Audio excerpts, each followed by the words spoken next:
कहानी की शुरुआत होती है मैलरी नाम की एक लड़की से, जो कि एक पेंटिंग बना रही होती है।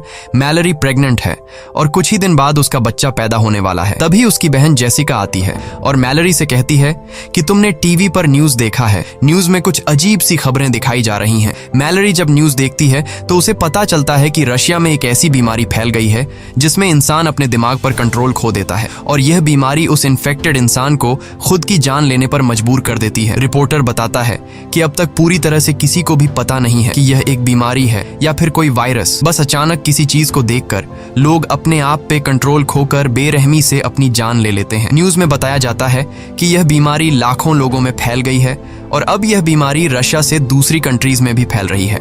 लेकिन मैलरी इस न्यूज को इग्नोर करके जेसिका के साथ अपनी प्रेगनेंसी चेकअप के लिए हॉस्पिटल चली जाती है। वहां डॉक्टर उसे खुशखबरी देती है कि बच्चा बिल्कुल ठीक है और जल्द ही वो मां बनने वाली है। यह सुनकर मैलरी खुश हो जाती है और वापस घर लौटने लगती है। लेकिन हॉस्पिटल से निकलते वक्त मैलरी की नजर एक लड़की पर पड़ती है जो अपने सिर को जोर जोर से सामने के शीशे से मार रही होती है। यह देखकर मैलरी घबरा जाती है और जल्दी जाकर जेसिका के साथ कार में बैठ जाती है। मैलरी जेसिका से कहती है कि जल्दी चलो, मुझे लगता है कि रशिया का वो खतरनाक वायरस यहाँ भी पहुंच चुका है। बाहर सड़कों पर लोगों में हलचल मच चुकी थी और लोग खुद को मारने लगे थे। जेसिका जल्दी से गाड़ी स्टार्ट करके तेजी से घर की तरफ गाड़ी को भगाती है, लेकिन अब हालात और बिगड़ते जा रहे थे। सड़क पर बहुत सारे एक्सीडेंट होने लगते हैं। यह देखकर मैलरी बहुत ज्यादा डर जाती है और तभी ड्राइव करते हुए जेसिका कुछ ऐसा देख लेती है जिससे उसकी आंखों का कलर चेंज हो जाता है। अब जेसिका अपने आप पर कंट्रोल खोकर कार की स्पीड बढ़ा देती है और सामने से आने वाली गाड़ियों से खुद का एक्सीडेंट करवाने लगती है। मैलरी उसे ऐसा करने से रोकती है पर जेसिका नहीं रुकती, जैसे किसी ने उसके दिमाग पर काबू कर लिया हो। और तभी कार एक दूसरी गाड़ी से टकराकर इनका एक्सीडेंट हो जाता है। लकीली इस एक्सीडेंट में दोनों बच जाती हैं और दोनों गाड़ी से बाहर निकल आती हैं। लेकिन इससे पहले कि मैलरी कुछ समझ पाती, तभी वो देखती है कि उसकी बहन जेसिका एक ट्रक के सामने आकर अपनी जान दे देती है। मैलरी अपनी आंखों के सामने जेसिका की इतनी भयानक मौत देखकर बहुत ज्यादा डर जाती है। लेकिन हालात कुछ ऐसे थे कि उसे अपनी बहन की डेड बॉडी के पास जाने का टाइम भी नहीं मिलता। वो देखती है कि चारों तरफ लोगों में भगदड़ मची हुई है और मैलरी भी उन्हीं लोगों में शामिल होकर आगे की तरफ दौड़ने लगती है। लेकिन पीछे से उसे कोई धक्का देकर नीचे गिरा देता है। तभी एक औरत उसकी मदद करने आती है, लेकिन इससे पहले कि वो मैलरी को उठा पाती, तभी उसे भी सामने कोई चीज दिखाई देती है और वो औरत भी जेसिका की तरह एक जलती हुई कार में बैठकर अपनी जान दे देती है। इसी बीच टॉम नाम का एक बंदा आता है। वो मैलरी को उठाकर पास के घर के अंदर ले आता है। इस घर में पहले से कुछ लोग मौजूद होते हैं और ये लोग भी अचानक से ये सब देखकर बहुत ज्यादा डरे हुए होते हैं। घर के अंदर मौजूद सभी लोग एक दूसरे से पूछते हैं कि आखिर क्या हो रहा है, पर किसी को कुछ पता नहीं होता। इसलिए ये लोग टीवी ऑन करते हैं। न्यूज में बताया जाता है कि बाहर कुछ ऐसी चीज मौजूद है जिसे देखते ही लोग पागल हो जाते हैं और खुद को मारने पर उतर आते हैं। रिपोर्टर बताता है कि यह वायरस पूरी दुनिया में फैल चुका है, इसलिए जो कोई भी इस वायरस से इन्फेक्टेड नहीं हुआ है उसे चाहिए कि वो अपने घर की सारी खिड़की दरवाजे बंद रखे और घर से बाहर निकलने की गलती बिल्कुल न करे। ये लोग जल्दी से घर की सभी खिड़कियां बंद कर देते हैं और साथ ही साथ खिड़कियों के शीशे भी पेपर से ढक देते हैं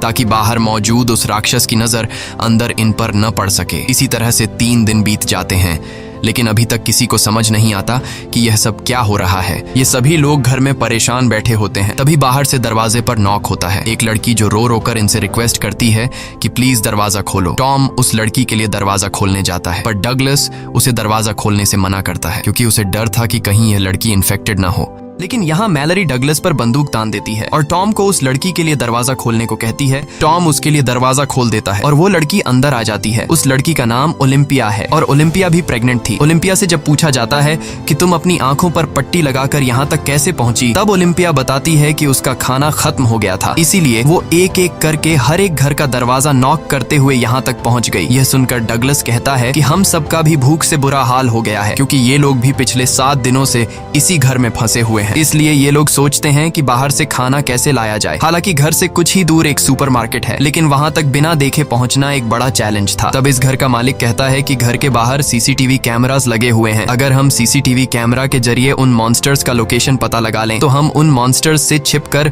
सुपरमार्केट तक पहुंच सकते हैं। और घर का मालिक कहता है कि मुझे नहीं लगता कि इस मॉन्स्टर को स्क्रीन पर भी देखने से इंसान इन्फेक्टेड हो सकता है, लेकिन बाकी सब इसे ऐसा करने से मना कर देते हैं। तब घर का मालिक कहता है कि अगर हमने यह कदम नहीं उठाया तो हम सब भूख से मर जाएंगे। ये सुनकर बाकी लोगों को भी उसकी बात सही लगती है। सब लोग इसे चेयर के साथ रस्सी से बांध लेते हैं ताकि अगर वो इन्फेक्टेड भी हो जाए तो यह खुद को न मार सके, क्योंकि उस मॉन्स्टर को जो भी देख लेता वह खुद को मारने पर उतर आता। इसके बाद बाकी लोग इसे यहीं पर छोड़कर दूसरे रूम में चले जाते हैं और यह बंदा स्क्रीन की तरफ देखने लगता है। कुछ देर बाद स्क्रीन पर हमें एक हवा का झोंका नजर आता है और हम देखते हैं कि उसके चेहरे के एक्सप्रेशंस बदलने लगते हैं। देखते ही देखते उसकी आंखों का कलर चेंज हो जाता है। कुछ देर बाद उस रूम से तेज चिल्लाने की आवाजें आने लगती हैं। यह सुनकर बाकी लोग भी उसके पास दौड़ कर आते हैं, लेकिन उनके पहुंचने से पहले ही घर का मालिक अपना सिर सामने के टेबल पर पटक कर खुद को मार देता है। यह सब देखकर वो लोग बहुत ज्यादा डर जाते हैं और उन्हें एक बात समझ आ जाती है कि इस मॉन्स्टर को चाहे स्क्रीन पर देख लो या फिर आंखों के सामने, ये आपको मारकर ही रहेगा। उसके बाद ये लोग मॉनिटर स्क्रीन को तोड़ देते हैं ताकि गलती से भी इन लोगों की नजर उस मॉन्स्टर पर न पड़ सके। इस तरह से एक दिन और गुजर जाता है और अब उनका भूख से बुरा हाल हो चुका था, इसलिए ये लोग सुपरमार्केट तक जाने का एक दूसरा प्लान बनाते हैं। टॉम कहता है कि हम जीपीएस का यूज करके कार के जरिए उस मार्केट तक पहुंचेंगे, जिसके बाद ये लोग कार के शीशे पेंट से ढक देते हैं ताकि ये लोग न ही बार का नजारा देख सकें और न ही बाहर से कोई उन्हें अंदर देख सके। जिसके बाद 5 लोग जीपीएस की मदद से गाड़ी लेकर बाहर निकलते हैं और धीरे धीरे बिना आगे की सड़क नजर आए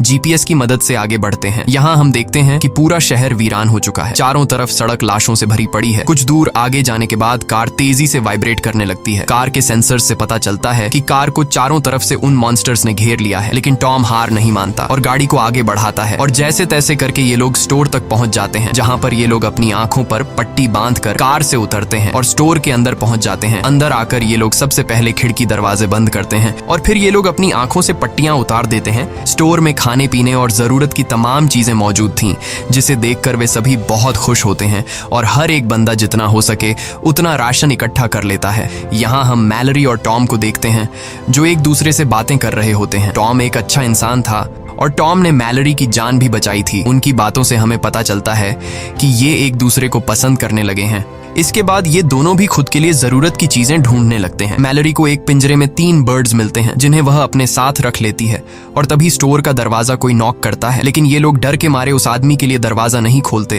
तब वह आदमी रो रो कर रिक्वेस्ट करता है कि प्लीज दरवाजा खोल दो। अब इन लोगों को उस आदमी पर तरस भी आता है और उन्हें डर भी था कि कहीं यह आदमी इन्फेक्टेड ना हो, इसलिए ये लोग पहले से उस आदमी के लिए दरवाजे पर तैयार खड़े हो जाते हैं ताकि उन्हें अगर उस आदमी पर जरा सा भी शक हो कि यह इन्फेक्टेड है तो उसे मार देंगे। ये लोग जैसे ही उसके लिए दरवाजा खोलते हैं, वह आदमी जबरदस्ती घुसने लगता है और कहता है कि ये मॉन्स्टर्स बहुत ही खूबसूरत हैं, तुम सभी को इसे देखना चाहिए। यह सुनकर ये लोग समझ जाते हैं कि यह आदमी भी इन्फेक्टेड है। अब उनके पास उस आदमी को बाहर निकालने का कोई रास्ता नहीं था, इसलिए चार्ली सबको बचाने के लिए उस आदमी को जोर से धक्का देकर बाहर धकेल देता है और खुद भी उसके साथ बाहर चला जाता है। बाहर वह बंदा चार्ली को बुरी तरह से मार देता है और चार्ली ने अपने साथियों की जान बचाने के लिए अपनी जान दे दी। यहाँ मैलरी नोट करती है कि जब वो मॉन्स्टर्स करीब हों तो बर्ड्स शोर करने लगते हैं और अब ये बर्ड्स उनके लिए एक बड़ा सहारा बनेंगे। उसके बाद बाकी बचे 4 लोग राशन लेकर वापस लौट आते हैं और उन सबको चार्ली की मौत का बहुत दुख था। अब रात हो जाती है और हम देखते हैं कि सभी लोग अपने अपने रूम में चले गए हैं और तभी बाहर दरवाजे पर कोई नॉक करता है। ओलिम्पिया को जब पता चलता है कि बाहर दरवाजे पर कोई है तो वो बिना सोचे समझे उस आदमी को घर के अंदर ले आती है, लेकिन तभी मैलरी उसे देख लेती है और उसे गन से शूट करने की धमकी देती है। यहाँ पर घर के बाकी लोग भी कमरों से बाहर निकल आते हैं और एक अनजान आदमी को देखकर ये लोग डर जाते हैं और ओलिम्पिया पर चिल्लाने लगते हैं कि तुमने इस आदमी को अंदर क्यों लाया। ओलिम्पिया कहती है कि मैं अकेले बाहर रह चुकी हूँ, मुझे पता है कि अकेले बाहर रहना कितना मुश्किल है, इसीलिए मुझे इस आदमी पर तरस आकर मैंने उसे अंदर लाया। और यहाँ ये आदमी जिसका नाम गैरी है, वह बताता है कि प्लीज मुझे घर से बाहर मत निकालो। वो कहता है कि मेरे घर में कुछ साइको लोग घुस आए थे जिन्होंने मेरे दोस्तों की आंखें जबरदस्ती खोल दी और उन्हें उस शैतान को दिखा दिया जिसे देखते ही मेरे सारे दोस्तों ने सुसाइड कर लिया, पर मैं किसी तरह बचकर भागते भागते यहाँ तक पहुँच गया। यहाँ हमें पता चलता है कि जो कोई भी उस शैतान को देख लेता है तो वो शैतान उस इंसान को कुछ ऐसा दिखाता है जिससे वो बहुत ज्यादा डर जाता है। यानी यह शैतान उस इंसान को उसकी जिंदगी का सबसे बड़ा दुख या फिर नुकसान दिखाता है। ये दुख इतना गहरा होता है कि वो सह नहीं पाता और अचानक बहुत ही ज्यादा डिप्रेशन में जाकर वो इंसान खुद को मार देता है। यहाँ गैरी कुछ और बातें भी बताता है। वो कहता है कि उन साइको लोगों की आंखों पर पट्टी नहीं थी, बल्कि वो उस शैतान को देखकर खुश हो रहे थे। गैरी की यह बातें सुनकर हमें पता चलता है कि वो शैतान उस इंसान को नहीं मार पाता जो अपनी जिंदगी में पहले से बहुत ज्यादा दुखी होता है, क्योंकि वो पहले से ही अंदर से टूटा हुआ होता है।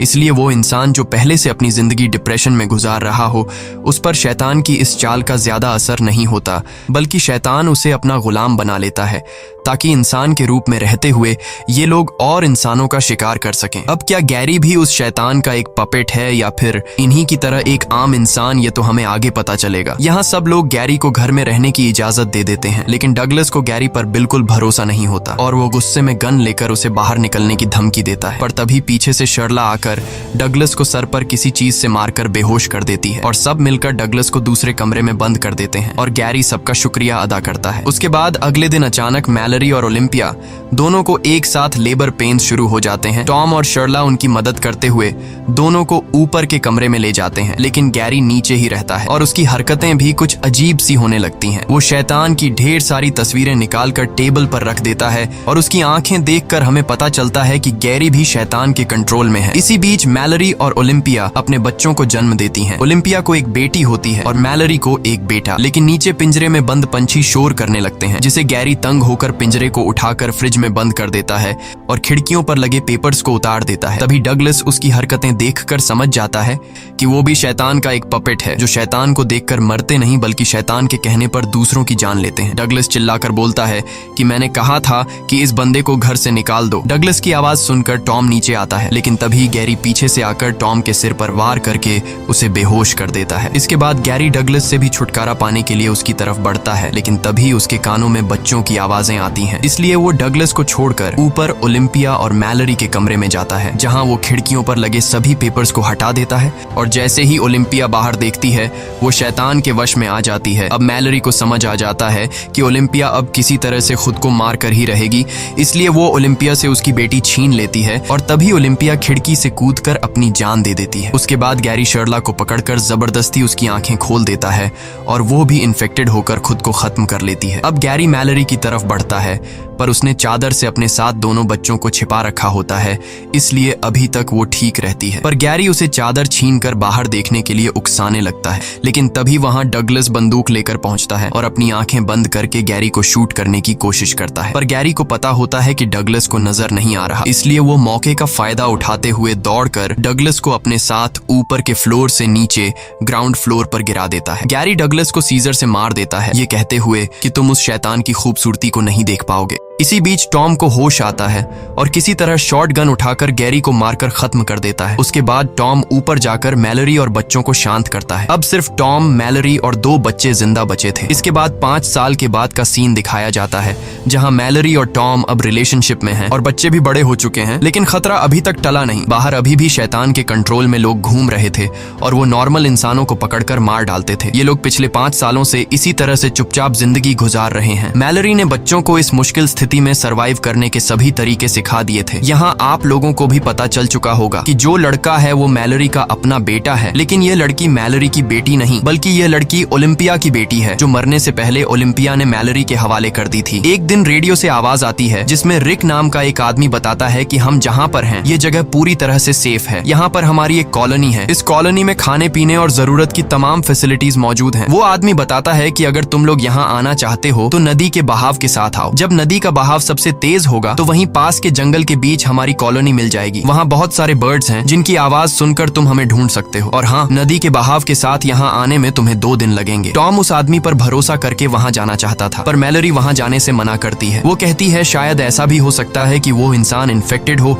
जो हमें यहाँ से निकाल कर मार देना चाहता हो। रात को टॉम मैलरी को समझाता है कि अगर हमें जिंदा रहना है तो वहाँ जाना ही पड़ेगा। आखिर कब तक हम लोग यहाँ इस तरह से ब्लाइंड जिंदगी गुजारेंगे। अगले दिन जब ये लोग सामान लेने बाहर जाते हैं तभी कुछ साइको लोग उन पर हमला करने पहुंच जाते हैं। टॉम मैलरी और बच्चों को समझाता है कि यही वक्त है यहाँ से निकलने का। मैं उन लोगों को बातों में उलझाता हूँ, तुम लोग चुपके से पीछे के रास्ते से यहाँ से निकल जाना और नदी से होते हुए रेडियो पर बताई गई जगह पर पहुंच जाना। लेकिन मैलरी टॉम को इस तरह से अकेले नहीं छोड़ना चाहती थी। तब टॉम कहता है कि हमें जिंदा रहने के लिए किसी एक को तो अपनी जान देनी पड़ेगी। इसके बाद टॉम मैलरी और बच्चों को पीछे के रास्ते से निकाल देता है और खुद अपनी आंखों पर पट्टी बांधकर शॉटगन लेकर उन साइको लोगों के सामने आता है। वे लोग टॉम को पट्टी हटाने के लिए कहते हैं, लेकिन टॉम उन्हें बातों में उलझाने की कोशिश करता है ताकि मैलरी बच्चों को लेकर यहाँ से निकल सके, पर तभी वे लोग मैलरी को जाते हुए देख लेते हैं। अब इससे पहले कि वे लोग मैलरी को पकड़ने के लिए उसके पीछे जाते, तभी टॉम गोलियां चलाकर 2 लोगों को मार देता है। इस दौरान वो खुद भी घायल हो जाता है और अब बिना देखे बाकियों को खत्म करना उसके लिए मुश्किल हो रहा था, इसलिए वो अपनी आंखों से पट्टी हटा देता है और वहां पर मौजूद 2 और लोगों को भी मार देता है। अब सिर्फ एक ही साइको इंसान बचता है और जब टॉम उस आखिरी बचे हुए साइको इंसान को मारने जाता है, तभी वो शैतान भी वहां पर पहुंच जाता है और वो शैतान टॉम को अपने वश में करने लगता है। लेकिन पूरी तरह से वश में आने से पहले टॉम उस आखिरी बचे आदमी को भी मार देता है और फिर उसी गन से खुद भी अपनी जान ले लेता है। वहीं मैलरी गोली की आवाज सुनकर समझ जाती है कि टॉम अब मर चुका है। वो बहुत ज्यादा रोती है क्योंकि इस मुश्किल वक्त में टॉम ही उसका सहारा था। जिसके बाद वो रेडियो पर बताए हुए ठिकाने पर जाने की तैयारी करने लगती है। वो बच्चों को समझाती है कि यह सफर बहुत मुश्किल होगा, लेकिन हमें जिंदा रहने के लिए वहां पर जाना ही होगा। और एक बात ध्यान से सुनो, चाहे जो भी हो जाए, तुम दोनों को अपनी आंखों से पट्टी नहीं उतारनी है, वरना तुम दोनों मारे जाओगे। इसके बाद मैलरी खुद के और अपने बच्चों की आंखों पर पट्टी बांधकर नदी की तरफ निकल पड़ती है और रस्सी का सहारा लेते हुए नदी तक पहुंच जाती है, जहां ये लोग एक बोट में बैठकर नदी के बहाव के साथ आगे बढ़ने लगते हैं। मैलरी अपने साथ पिंजरे में बंद उन बर्ड्स को भी रखती है। कुछ घंटों के सफर के बाद मैलरी रेडियो के जरिए उस कॉलोनी में रहने वाले लोगों से कांटेक्ट करती है जहां वो जा रही है। लेकिन तभी पिंजरे में बंद परिंदे शोर करने लगते हैं और उसी वक्त एक डरावनी आवाज मैलरी को बार बार पुकारने लगती है, पर वो सब कुछ इग्नोर करके आगे बढ़ना जारी रखती है। कुछ ही दूर जाने के बाद वो आवाज उसके और करीब होने लगती है। अब हम देखते हैं कि एक आदमी मैलरी के काफी करीब आकर उससे कहता है कि तुम अपनी आंखों से पट्टी निकाल दो, तुम यहाँ पर सेफ हो और मेरे पास खाना भी है। लेकिन मैलरी बच्चों को चादर से छिपाकर गन से चारों तरफ शूट करने लगती है, जिससे वो आदमी समझ जाता है कि मैलरी अपनी आंखों से पट्टी नहीं हटाएगी। इसलिए वो आदमी बोट के पास आकर मैलरी पर हमला कर देता है और जबरदस्ती मैलरी की आंखों से पट्टी हटाने की कोशिश करता है। और यह आदमी भी गैरी की तरह मैलरी से कहता है कि तुम्हें अपनी आंखों से पट्टी हटाकर उस शैतान को देखना चाहिए, वो बहुत ज्यादा खूबसूरत है। लेकिन मैलरी खुद को बचाने के लिए एक हथियार से उस पर हमला कर देती है और उसे मारकर वहां से बच निकलती है। इस तरह से सफर करते हुए मैलरी और बच्चों को 24 घंटे गुजर चुके थे और ये लोग बहुत ज्यादा थक जाते हैं। तभी अचानक बोट एक ट्रक से टकराती है, जिससे उसका बेटा और खाने पीने का सामान पानी में गिर जाता है। अब मैलरी अपने बेटे को तो पानी में डूबने से बचा लेती है, लेकिन इनके पास जो खाने पीने की चीजें थीं वो नदी में बह जाती हैं। ये देखकर मैलरी बहुत ज्यादा परेशान हो जाती है, क्योंकि अगर उन्हें खाने पीने की चीजें नहीं मिली तो वो भूख से मर जाएंगे। इसलिए मैलरी खाना ढूंढने के लिए बोट को नदी के किनारे लगाती है और बच्चों से कहती है, चाहे कुछ भी हो जाए तुम दोनों बोट पर ही रहना और अपनी आंखों से पट्टी बिल्कुल भी मत निकालना। इसके बाद वो बोट से एक रस्सी बांधकर खाने पीने की चीजें ढूंढते हुए जंगल के बीच एक घर में पहुंचती है और वहां उसे कुछ खाने पीने की चीजें मिल भी जाती हैं। लेकिन सामान लेकर जब वो वापस लौटने वाली होती है, तभी वो शैतान उसके पीछे पड़ जाते हैं और मैलरी को इंसानों की आवाज में बुलाने लगते हैं। मैलरी गोलियां चलाते हुए तेजी से वहां से भागती है। गोलियों की आवाज सुनकर ओलिम्पिया की बेटी खुद को रस्सी से बांधकर बोट से उतरती है और मैलरी को ढूंढने के चक्कर में सीधे उस शैतान के पास चली जाती है। लेकिन तभी मैलरी उसे खींचकर वापस ले आती है और गुस्से में उसे डांटती है कि मैंने तुमसे कहा भी था कि बोट से मत उतरना। इसके बाद ये तीनों फिर से अपना सफर जारी रखते हैं और अब मैलरी और बच्चे 42 घंटे से लगातार सफर पर हैं। मैलरी बच्चों को समझाती है कि अब नदी में एक ढलान आने वाला है, जिससे पानी का बहाव बहुत तेज हो जाएगा, इसलिए बोट को मजबूती से पकड़ कर रखना। थोड़ी ही दूर आगे जाने के बाद नदी का बहाव तेज होने लगता है। ये लोग मजबूती से बोट को कसकर पकड़ लेते हैं, लेकिन यह रास्ता बहुत ही ज्यादा खतरनाक था। तभी अचानक उनकी बोट पलट जाती है और तीनों पानी में गिर जाते हैं और ये तीनों पानी में बहते रहते हैं। अब मैलरी अपने बेटे को तो पानी में पकड़ लेती है, लेकिन ओलिम्पिया की बेटी को जमीन मिल जाती है और वो मैलरी को पुकारने लगती है। लड़की की आवाज सुनकर मैलरी उसे भी ढूंढ लेती है। इस तरह से उन्होंने अपने सफर का सबसे मुश्किल रास्ता तय कर लिया था और अब उनकी मंजिल काफी करीब थी। ये लोग जंगल में आगे बढ़ते हैं और तभी उन्हें परिंदों की आवाज भी सुनाई देती है, जिस तरह से उन्हें रेडियो में कहा गया था। ये लोग परिंदों की आवाज का पीछा करते हुए उसी डायरेक्शन में जाते हैं, लेकिन तभी वो शैतान भी वहां पहुंच जाता है और उनका पीछा करने लगता है। वो शैतान उन्हें अपनी आंखों से पट्टी हटाने के लिए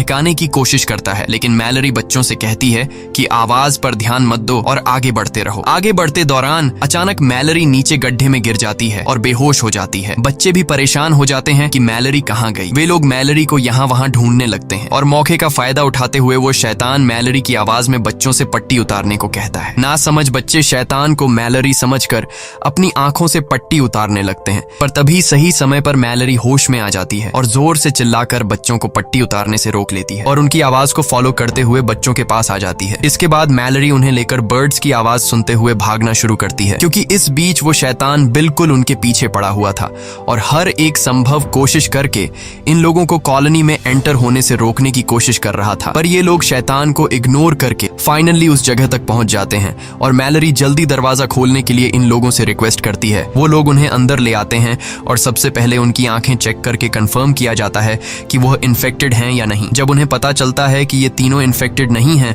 तो वो लोग उन तीनों को कॉलोनी के अंदर ले आते हैं। मैलरी अपनी पट्टी हटाकर देखती है कि ये एक ब्लाइंड स्कूल है जहां ज्यादातर लोग देख नहीं सकते और इसलिए वो शैतान उनका कुछ नहीं बिगाड़ सकता। यहाँ मैलरी की मुलाकात रिक नाम के एक बंदे से होती है। ये असल में वही बंदा है जिसने रेडियो के जरिए मैलरी और टॉम को इस जगह का लोकेशन दिया था। यहाँ बहुत सारे बर्ड्स भी पाले जाते हैं ताकि खतरे की वार्निंग उन्हें मिलती रहे। मैलरी भी पिंजरे में बंद उन परिंदों को आजाद कर देती है। इसी के साथ ये कहानी खत्म हो जाती है। अगर आपको वीडियो अच्छी लगी हो तो हमारे चैनल को सब्सक्राइब और वीडियो को लाइक जरूर कीजिएगा। और अगर आपको इस मूवी का सेकंड पार्ट देखना है तो कमेंट में पार्ट 2 लिखें।